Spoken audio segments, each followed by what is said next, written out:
أعوذ بالله من الشيطان الرجيم. بسم الله الرحمن الرحيم. نحمده ونصلي ونسلم على رسوله الكريم.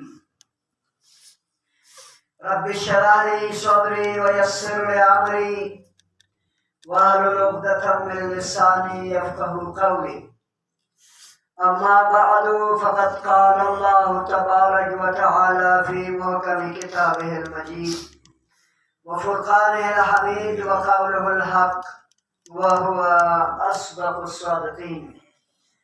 بسم الله الرحمن الرحيم. ولنذيقنهم من العذاب الأدنى دون العذاب الأكبر. محترم مومنین ذوی الاحترام، گفتگو ہماری گھریلو اخلاق کے بارے میں جاری ہے. انشاءاللہ اس سلسلے میں گفتگو کرتے رہیں گے تا آخر ماہ مبارک رمضان. اس سلسلے کے نکات جو بیان ہو رہا ہے اس میں سے ایک نکتہ یہ ہے کہ اگر ہم گھر کے اندر یا خاندان کے اندر یا ہمارے محلے کے اندر نظام کو بہتر بنانا چاہے، پرامن ماحول میں زندگی گزارنا چاہے، پرسکون زندگی اگر گزارنا چاہے تو اس وقت انسان کو اپنی زندگی کے اندر پیش آنے والی تمام ناملائمات یعنی ناہموار حالات اور واقعات سے نمٹنا پڑے گا، انہیں برداشت کرنا پڑے گا، تحمل کرنا پڑے گا. جب تک ہم تحمل اور برداشت نہیں کریں گے زندگی کی نشیب و فراز کو، اس وقت تک ہم خوشحال اور خوشگوار زندگی نہیں گزار سکتے. نشیب و فراز صرف میرے اور آپ کی زندگی میں نہیں ہے، اولیاء الہی کی زندگی میں بھی اونچ نیچ رہا ہے. لہذا انبیاء کرام کی زندگی کی طرف بھی اگر نگاہ کریں تو وہاں پر بھی اونچ نیچ ہے، نشیب و فراز زندگی بشر کا حصہ ہے. لہذا ضروری ہے کہ نشیب و فراز میں، اونچ نیچ میں، کمی بیشی کے وقت میں صبر اور تحمل اور برداشت کے دامن کو ہاتھ سے جانے نہ دیا جائے. اولیاء الہی کو بھی کبھی جوان اولاد کے موت کا سامنا کرنا پڑتا ہے، تو کبھی غربت، افلاس اور فقر جیسی صورتحال کا انہیں بھی سامنا ہے. پھر بھی اولیاء الہی ان ناملائم حالات میں بھی صبر اور تحمل کرتے رہے. آپ ذرا انبیاء کرام کی زندگی کی طرف نگاہ کریں.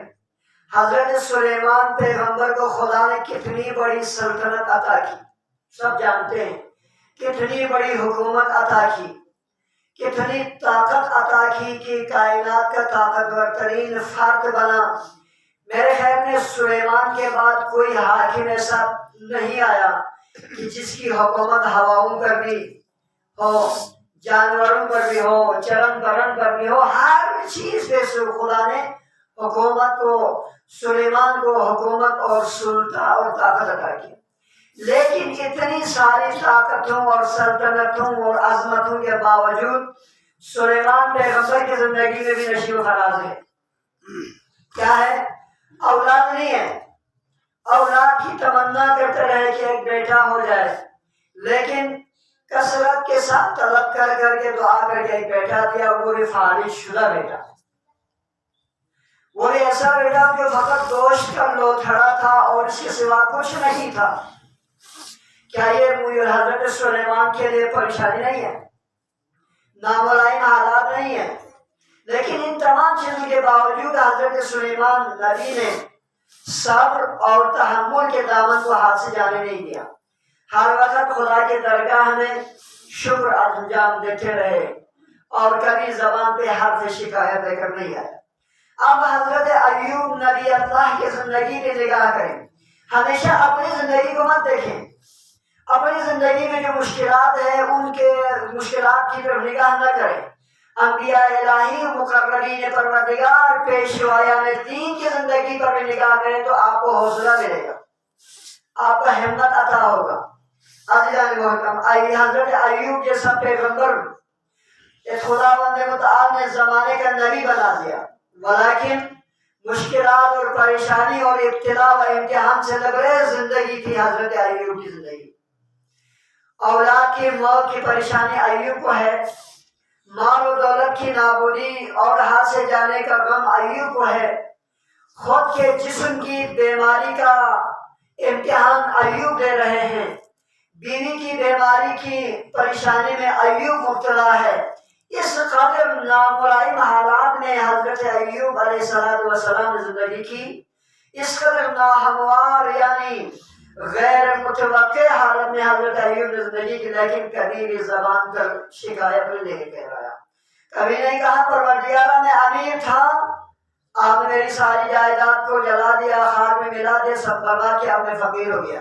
کبھی نہیں کہا پروردگارا میں سالم تھا، جسمانی اعتبار سے میری بیوی بھی سالم تھی، میرا خوشحال گھرانہ تھا، میرے 8 بچے اچانک موت کی گھاٹ اتر گئے، میرے سارے مال مویشی برباد ہو گئے، میری بیوی بیمار ہو گئی، میرا جسم کا مریض ہو گیا، کبھی خدا سے شکوہ نہیں کیا۔ امتحان الہی ہے، خدا امتحان بھی لوگوں کی ظرفیت اور لیاقت کے اعتبار سے ہی لیتا ہے، جس کے اندر برداشت کا جتنا مادہ ہوگا اسی کے حساب سے خدا امتحان لیتا ہے۔ حضرت ایوب اس قدر ناملائم اور ناہموار حالت میں زندگی کی، لیکن زبان پہ حرف شکایت نہیں آیا۔ اور حضرت ابراہیم علیہ السلام کی زندگی کو دیکھیں، صرف اپنی میں یہ کہنا چاہ رہا ہوں، اگر کسی کو خدا نخواستہ زندگی میں پریشانی ہے، فقر ہے، دولت کا مسئلہ ہے، مال و دولت کی پریشانی ہے، اولاد کی طرف سے ہے، پریشان نہ ہو جائے۔ جن ہستیوں کو میں اور آپ مانتے ہیں وہ ہستیاں بھی اسی طرح کی پریشانی میں مبتلا رہے۔ میرے اور آپ کے پاس کتنی عبادتیں ہیں جتنے انبیاء کرام کے پاس تھے، میرے اور آپ کے پاس کتنی بندگی ہے جتنے اولیاء الہی کے پاس تھے۔ کچھ بھی اطاعت، بندگی اور عبودیت نہ ہوتے ہوئے بھی ہم اگر حرف شکایت زبان پہ لے کر آئے تو یہ ہماری کوتاہی ہے۔ انبیاء کرام اتنی عبادتوں کے، اتنے تقویٰ، اتنے پرہیزگاری، اتنی عبودیت کے باوجود بھی خدا نے انہیں بھی زندگی کے نشو و فراز سے دچار کیا ہے تاکہ ان کے مقامات کو بلند کیا جائے۔ حضرت ابراہیم نے زندگی پر دعا کی، خدایا اولاد ہو جائے، بیٹا وارث ہو جائے، کتنی بڑی نعمت ہے اولاد، ایک وارث ہو جائے، بیٹا نہیں ہوا، دوسری شادی کی، پھر اولاد نہیں ہو رکھے، دونوں بیویوں کے آپس میں ٹکر شروع ہو گئے، لڑائی جھگڑے۔ نتیجہ کیا ہو گیا؟ خداوند متعال نے دوسری بیوی سے انہیں اسحاق عطا کر دیا، بیٹا عطا کر دیا، اسماعیل بھی عطا ہو گئے۔ نتیجہ ان دونوں کے آپس میں نہیں بن پا رہے تھے۔ خداوند متعال نے حکم دیا ہے ابراہیم لے کے جاؤ ہاجرہ اور اسماعیل کو سرزمین مکہ یعنی زمین لم یزرع قرآن کا لفظ ہے، ایسی زمین کو کہا جاتا ہے نہ پانی ہے، نہ گھاس ہے، نہ کھانے کے لیے کچھ ہے، کچھ بھی نہ ہو، جہاں انسانی اور بشری وجود کے آثار بھی نہ ہو، اس زمین پہ لے جا کے اپنے بیوی اور بچے کو چھوڑ دیا جائے۔ کیا یہ ابراہیم کے لیے سخت نہیں تھا؟ دو بیویوں کے آپس میں روزانہ ہر وقت لڑائی جھگڑے کا رہنا ابراہیم کے لیے پریشانی نہیں تھا؟ ایک بیوی اتنی بد زبان اور اتنی بد اخلاق تھی، ابراہیم کے پاس مہمان بھی آتے تو وہ عورت چیخ کے ابراہیم کی توہین کرتے تھے مہمان کے سامنے، پھر بھی ابراہیم نے صبر کیا، تحمل کیا، کبھی اس عورت کے اوپر ہاتھ نہیں اٹھایا، اس کے ساتھ غیر ہمدردانہ سلوک نہیں کیا۔ کیوں؟ کہا یہ میرے لیے خدا کا امتحان ہے، ناملائم حالات ہے، نشیب و فراز ہے، سختیاں ہیں، امتحانات ہیں، لیکن صبر و تحمل کیا۔ دور کیوں جاتے ہیں؟ اس سے بھی نزدیک آ جائیں، صرف 1400 سال کے بعد کی بات کرتے ہیں ہم، وہ تو بہت دور ہے ابراہیم اور اسماعیل۔ آپ جناب سیدہ کونین زہرا کی زندگی میں دیکھیں، کس کی بیٹی ہے؟ آپ اور میں شاید اپنی بیٹیوں کے گھر میں اگر کچھ نہ ہو، غربت ہو، فقر ہو تو برداشت نہیں کر سکتے۔ کیا ہم نبی سے زیادہ بلند ہے مقام رکھتے؟ کیا رسول گرامی اسلام سے زیادہ ہمارا مقام بلند ہے؟ کیا رسول گرامی اسلام سے زیادہ ہمیں خدا کی درگاہ میں تقرب اور نزدیکی حاصل ہے؟ نہیں ہے۔ پھر بھی پیغمبر کی بیٹی ہے، مؤسس اسلام کی دختر ہے، گرامی ہے، رحمت للعالمین کی بیٹی ہے، صاحب کسا کی بیٹی ہے، ایھا المدثر کے مالک کی بیٹی ہے۔ پھر کیا کرتے ہیں؟ علی فرماتے ہیں زہرا کی وفات کے بعد اصحاب کو بلا کے فرماتے تھے زہرا کیا کرتی تھی میرے گھر میں؟ اپنے ہاتھوں سے چکیاں پیستی تھی، رسول کی بیٹی ہے۔ غربت کا یہ عالم ہے، ریت کا فرش بچھا کے زہرا سوتی ہے۔ میرے اور آپ کے پاس قالین ہے، ہمارے بچوں کے پاس قالین ہے، تو پھر بھی آپ کو ان کی پریشانی ہے۔ بیٹی کے گھر میں غربت ہے، بیٹے کے گھر میں افلاس ہے۔ یہ خدا کا امتحان ہے۔ خدا کسی کا مقام اور رتبہ بلند کرنا چاہتا ہے تو اسی طرح کرتے ہیں، تھوڑا سا آزماتے ہیں۔ رسول کی بیٹی ہوتے ہوئے زہرا ریت کے فرش پر سویا کرتی ہے، اپنے ہاتھوں سے چکی چلا کے اپنے لیے آٹا گندم پیس کر آٹا بنا لیتے ہیں، اور دور دور تک مشکیزے کو اور کندھوں پر اٹھا کے زہرا پانی لینے کے لیے چلی جاتی ہے۔ کیا میرے اور آپ کی ایسی پریشانیاں ہیں؟ کچھ بھی نہیں ہے۔ پھر بھی ہم زبان سے ہر وقت شکوہ شکایت کرتے رہتے ہیں۔ عزیزان گرامی، زہرا کبھی گوشت بیڑ بکری کے کھال میں سویا کرتی ہے، اور ہمیشہ فقر ہے، افلاس ہے، غربت ہے، گھر میں کھانے کے لیے کچھ بھی نہیں ہے، بچے بھوکے ہیں، پھر بھی کبھی زہرا مرضیہ نے امیر المومنین سے نہیں کہا یا علی آج کھانے کے لیے کچھ بھی نہیں ہے، کہیں سے بھی آپ کچھ بھی کر کے حلال حرام دیکھے بغیر، جائز ناجائز دیکھے بغیر، رشوت لا کے بھی، سود لا کے بھی، غصب کر کے بھی لے کے آئے، بچوں کی بھوک اور پیاس مجھ سے دیکھیں گے کبھی نہیں کہا۔ یہاں تک کہ علی گھر پر آئے کہا یا زہرا کچھ لائے کھانے کے لیے؟ جناب زہرا کہتی ہے علی 3 دن سے بچے بھوکے ہیں، ہم نے کچھ نہیں کھایا۔ تو جناب امیر المومنین نے کہا آپ نے بتایا کیوں نہیں ہے؟ بیوی ہو تو ایسی ہو، شوہر کے مشکل حالات میں ساتھ دینے والی بیوی ہو تو وہ صالح بیوی ہوتی ہے۔ مجھے انشاءاللہ موقع ملا تو میں صالح بیوی کے صفات بیان کروں گا۔ ایسا نہیں ہے کچھ وقت میں کپڑے ملنا دیر ہو گیا تو بیوی شوہر کے ساتھ لڑائی جھگڑا شروع کر دیا، ایک دم 2-3 ٹائم گوشت نہیں ملا تو اگلے دن سے منہ چرانا شروع کر دیا، وہ صالح بیویاں نہیں ہوتی ہے، وہ زہرا مرضیہ کی سیرت پہ چلنے والی نہیں ہوتی ہے۔ لہذا ضروری ہے اس امر کی ہم شوہر کے ناملائم حالات میں سب میں صرف شوہر کے بعد دولت ہو تو ہم ساتھی بن جائے، اور دولت نہ ہو جائے تو پھر ہم گہرا اغیار بن جائے۔ نہ، یہ سنت زہرا اطہار نہیں ہے۔ بس علی دو ناملائم حالات کی 3 صورتیں ہیں۔ کبھی جو ہے انسان کو مالی ناملائم حالات کا سامنا کرنا پڑتا ہے جیسے جناب زہرا کر رہی ہے، کبھی جسمی ناملائم حالات کا سامنا کرنا پڑتا ہے۔ حضرت آیت اللہ شیخ عبدالکریم حائری اپنی کتاب میں، ان کے بیٹا اپنی کتاب میں اپنے والد حضرت شیخ عبدالکریم کے بارے میں لکھے ہیں کہ میری ماں مدت تک فرج رہی لیکن میرے بابا حضرت شیخ عبدالکریم حائری اس دنیا سے جانے تک اپنی بیوی کی خدمت کرتے رہے۔ یعنی بیوی مریض ہو گئی ہے تو پھر بھی ساتھ دینا ہے۔ ایسا نہیں کہ بیوی صحیح ہو تو اس وقت بھی ساتھی بن جائے، مریض ہو جائے تو ساتھ چھوڑ دے، شوہر صحیح ہو تو ساتھ نبھائے اور مریض ہو جائے تو ساتھ چھوڑ دے، نہ، بلکہ کیا ہے ناملائم حالات میں دونوں کو ایک دوسرے کے ساتھ رہنا ہے۔ عزیزو، اور ایک ناملائم حالات اخلاق کا ہے۔ اخلاقی اعتبار سے بھی ہمیں اپنے مثال کے طور پر گھروں میں رہنے والوں کی بد اخلاقی کو برداشت کرنا ہے۔ یہ بد اخلاق بندوں کے گھروں کے اندر ہونا گھر والوں کے اوپر بہت بڑا امتحان ہے۔ اس امتحان سے بھی ہمیں نپٹنا ہے۔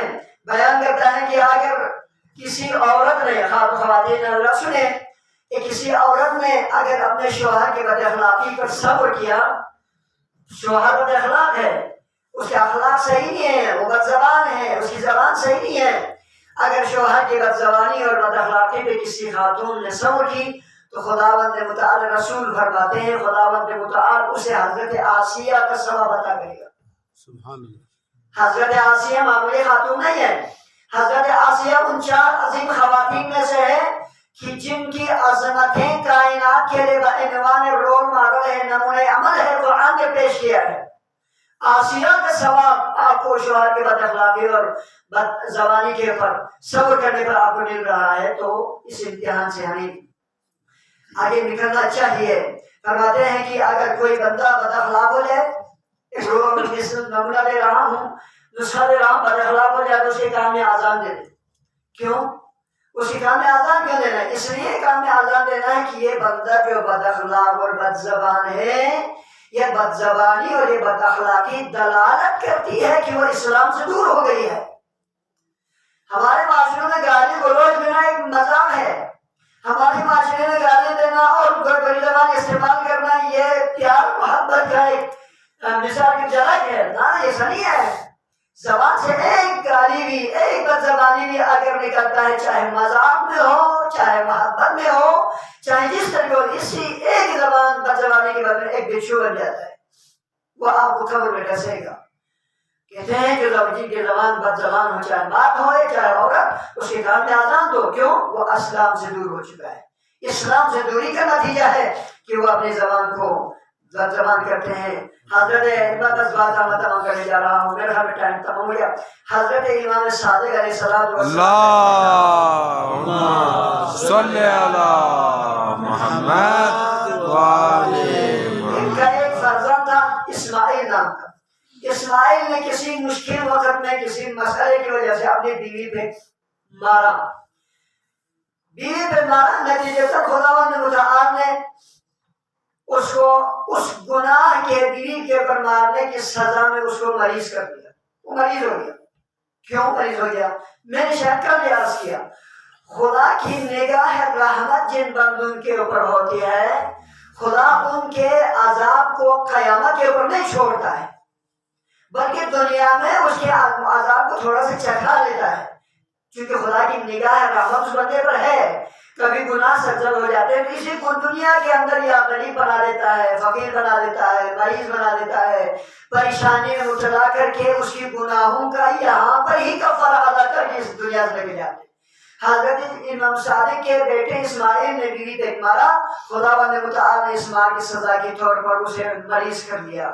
امام صادق علیہ السلام چلے گئے اور فرمایا کہ وَلَنُذِيقَنَّهُمْ، قرآن کی آیت کی تلاوت کی، وَلَنُذِيقَنَّهُمْ مِنَ الْعَذَابِ الْأَدْنَىٰ دُونَ عَذَابِ الْأَكْبَرِ، خدا نے اس گناہ کے جرمانے میں تمہیں اسی کو دنیا کے اندر سزا دی ہے، اس بیماری کی صورت میں، قیامت کے لیے تمہارے لیے سزا نہیں رکھا ہے۔